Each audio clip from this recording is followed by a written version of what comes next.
নতুন বছরের শুরু হতেই আবারও আইনি জটিলতায় জড়ালেন টলিউডের অভিনেত্রী মিমি চক্রবর্তী। পশ্চিমবঙ্গের বঙ্গা আদালতে তার বিরুদ্ধে দুটি পৃথক মামলা দায়ের করা হয়।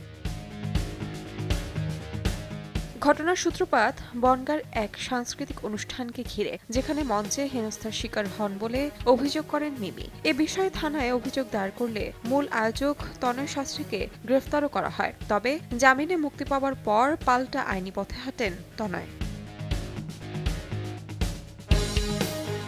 সংবাদ মাধ্যমগুলোর দাবি, মিথ্যা অপবাদ ও মানহানির অভিযোগ তুলে তিনি দুটি আলাদা মামলা করেছেন।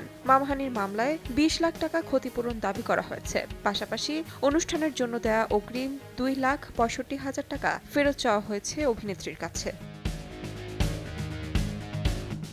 এদিকে সময় নিয়েও তৈরি হয়েছে বিতর্ক। অনুষ্ঠানে রাত ১০টায় মিমির উপস্থিত থাকার কথা থাকলেও তিনি পৌঁছান প্রায় ১ ঘণ্টা দেরিতে। আয়োজকদের বক্তব্য, রাত ১২টা পর্যন্তই অনুষ্ঠান চালানোর অনুমতি ছিল, তাই নির্ধারিত সময়ের মধ্যে অনুষ্ঠান শেষ করতে তাকে মঞ্চ থেকে নামাতে বলা হয়েছিল। এতে অসম্মানের কোনো উদ্দেশ্য ছিল না বলেই দাবি তাদের। তাহমিনা তন্নি, সময় সংবাদ।